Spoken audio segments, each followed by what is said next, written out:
শুভ সকাল বন্ধুরা, একটি সুন্দর সকাল আর তোমাদেরকে সাথে নিয়ে আমার আজকের ব্লগটা আমি শুরু করছি। ব্লগটা শুরু করার আগে তোমাদেরকে আরেকটা কথা বলছি বন্ধুরা, আমি কিন্তু প্রায় 26 দিন হয়ে গেল কোনো ভিডিও দেইনি, কোনো ব্লগ দিইনি। তার একটা কারণ আছে, সেটা আমি পরে তোমাদেরকে জানিয়ে দেব। 3টে ভিডিও আমি দেব, তারপর আমি জানিয়ে দেব তোমাদেরকে কেন আমি ব্লগ দিইনি। আর রিজুর বাবা ঘুম থেকে উঠে হাত মুখ ধুয়ে এখানে বসে পড়ছে পেপার, আর এখানে আমি রেখে দিয়েছি চা। চলো এবার ঠাকুর ঘরে যাব। গোপাল সোনা ওই দেখো ঘুমোচ্ছে। আজকে না গোপাল সোনাকে আমি এখনও জাগাইনি, কারণ ছোটা আসবে গোপাল সোনাকে জাগাতে। ও কাল রাতে আমাকে বলে রেখেছিল যে কাল সকালে আমি গোপাল সোনাকে জাগাবো, আর তার কথা মতো চলেও এসেছে ঘুম থেকে উঠে ছোটা। এই যে দেখো মশারিটা সরিয়ে দিল, আর খুব সুন্দর করে ও জাগাচ্ছে, এত সুন্দর করে জাগাচ্ছে কি বলবো। আসলে না আমার গোপাল সোনা কিছুদিন ওদের ঘরে ছিল। যখন আমার কাকা শ্বশুর মশাই মারা গেছেন তখন গোপাল সোনা কিছুদিন ওদের ঘরে ছিল, কারণ অসুচ অবস্থায় তো গোপাল সোনাকে আমি সেবা দিতে পারবো না, আর গোপাল সোনাকে অভুক্তও রাখা যায় না, তাই ওদের ঘরে দিয়েছিলাম সেবা দেওয়ার জন্য।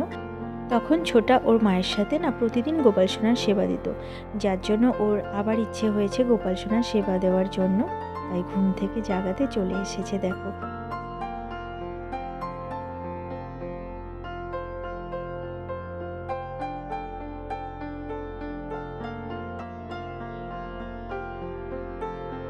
এবার আমি চলে এলাম বেডরুমে, আর বেডরুমে এসে বিছানাটা গুছিয়ে নিচ্ছি। এটা গুছিয়ে নিয়ে তারপর আমি চলে যাব রান্নাঘরে। আজকে আমার দিদি আসবে আমাদের বাড়িতে, তার সাথে আসবে আমার বোন। কত যে আনন্দ লাগছে মনটা, তাই সকাল সকাল উঠে সব কাজগুলো করে নিলাম। চলো এবার রিজুকে দেখাই একটু। এই ঘরে বসে ও গান করছে। আমি বললাম তাড়াতাড়ি একটু গান করে নাও আর পড়াটাও করে নাও, কারণ মিমিরা আসলে আমি জানি ও পড়াশোনা একদম করবে না, তাই আমি ওকে তাড়াতাড়ি গানে বসিয়ে দিয়েছি। চলো এবার রান্নাঘরে চলে যাই। এখানে দেখো আমাদের মাসের যে মুদিখানা বাজার সেটা করে রেখেছে, এগুলো আমাকে গুছিয়ে তুলতে হবে। আগে আমি রান্নাটা বসিয়ে দিই, তা না হলে অনেকটাই দেরি হয়ে যাবে, তাই না। প্রথমে আমি ভেজে নিচ্ছি ব্রোকলি, আর পরে আমি আলু ভেজে ব্রোকলিটা এর সাথে মিশিয়ে দেব। আর ব্রোকলি আলু ভাজা আমার হয়ে গেছে, সেই তেলের মধ্যেই আমি আবার আরেকটু তেল দিয়ে বেগুন ভাজা বসিয়ে দিয়েছি। আর দেখো এই যে মাছ এনে রেখেছে, এগুলো ধুয়ে রাখতে হবে, কিছু রান্না করবো আর কিছু ধুয়ে রেখে দেবো। বন্ধুরা এই কাজগুলো আমি আগে করে নিই, তারপর আবার তোমাদের সঙ্গে দেখা করছি। কয়েকটা রান্না করে আমি স্নান করে চলে এসেছি ঠাকুর ঘরে, কারণ গোপাল সোনাকে সেবা দিতে হবে, আর শীতকাল তো গোপাল সোনাকে বেশি দেরি করে তো স্নান করানো যাবে না, তাই আমি ঠাকুর ঘরে চলে এলাম আগে, তারপর গিয়ে আবার রান্না করা যাবে। আর এই যে এখানে ফুলগুলো দেখছো, এগুলো সব আমার শ্বশুরবাড়ি থেকে নিয়ে আসা হয়েছে। তুলসী পাতাও ওখান থেকে আনা হয়, কারণ আমাদের এখানে বেশি তুলসী পাতা নেই আমাদের বাড়িতে। আর গোপাল সোনাকে আমার স্নান করানো আবার সেবা দেওয়া হয়ে গেছে। আর গোপাল সোনার পাশে কিন্তু আমি একটু জায়গা করে রেখেছি, দেখো ওই যে একটা কোলবালিশ দেওয়া আছে, ওখানে আজকে মাধব সোনা বসবে, কারণ আমার দিদিরও গোপাল আছে মাধব সোনা, সে বসবে, তাই আমি জায়গাটা আগে করে রেখেছি। এবার আমি চলে এলাম রান্নাঘরে। দেখো আলু আর পেঁয়াজগুলি কেটে নিয়েছি, এটা আমি ভাজা করব। আর এই যে মাছ ধুয়ে আমি ফ্রিজে রেখে দিয়েছিলাম, এটা আবার বের করে নিলাম, এটাও আমি রান্না করে নেব। রান্নাটা করে নিই, তারপর আবার তোমাদের সঙ্গে কথা বলছি। রান্নাটা কমপ্লিটই হয়নি, তার মধ্যেই চলে এসেছে আমার মাধব সোনাকে হাতে নিয়ে আমার ভাগ্নি।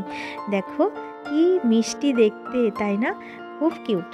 আর ও প্রথমে আসলো মাধব সোনাকে কোলে নিয়ে, তাই বললাম যে তুমি ঠাকুর ঘরে ঢুকে মাধব সোনাকে রাখো, তারপর আবার হাত পা ধুয়ে মাধব সোনাকে আসনে বসিয়ে দিও। আর এই যে আমার বোন, আমার ছোট পিসির মেয়ে, আমার ছোট বোন, আর এই যে আমার ভাগ্নে, আমার ছোটদির ছেলে, দেখতেই পাচ্ছ।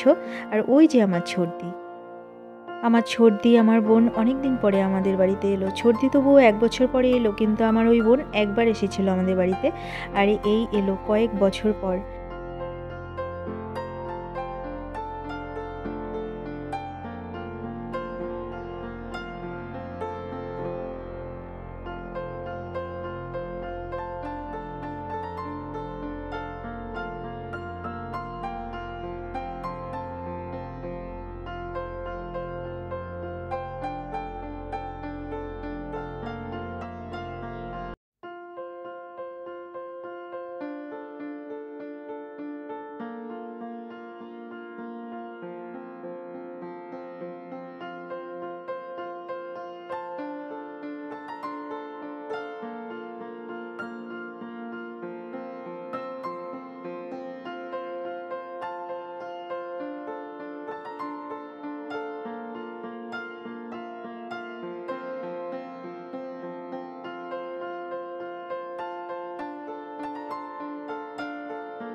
এখানে দেখো আমার ভাগ্নি হাত মুখ ধুয়ে জামাকাপড় চেঞ্জ করে চলে এসেছে ঠাকুর ঘরে। আর ওকে বললাম যে তুমি তাহলে মাধব সোনাকে আসনে বসিয়ে দাও। আসলে না, ও গোপাল সোনাদেরকে এত ভালোবাসে, কোলে নিতে ভীষণ ভালোবাসে, তাই সবার আগে চলে এসেছে ঠাকুর ঘরে মাধব সোনাকে সুন্দরভাবে বসাতে। দেখো কত সুন্দর করে বসিয়ে দিয়েছে। আর দুজনকে কত ভালো লাগছে না, এক পাশে কেশব এক পাশে মাধব।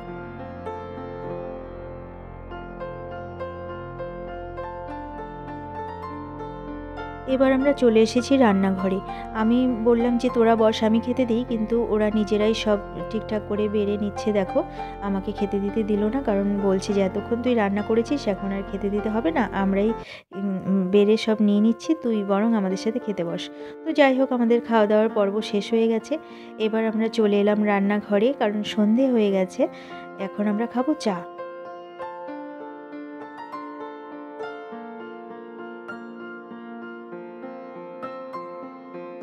আমাদের চা করা হয়ে গেছে। আমরা চায়ের কাপগুলো নিয়ে চলে এসেছি বেডরুমে। এখানে সবাই মিলে একসাথে বসে চা খাবো আর গল্প করব। বন্ধুরা, আজকের ভিডিওটা আমি এখানেই শেষ করছি। আবার অন্য কোনো দিন অন্য কোনো নতুন ভিডিও নিয়ে তোমাদের সামনে হাজির হয়ে যাব। ততক্ষণের জন্য তোমরা ভালো থেকো, সুস্থ থেকো আর হাসি খুশি থেকো। আর আমার ব্লগটা যদি তোমাদের ভালো লেগে থাকে তাহলে একটা লাইক করে দিও। আজকের মতো এখানেই আসছি। ভালো থেকো তোমরা সবাই।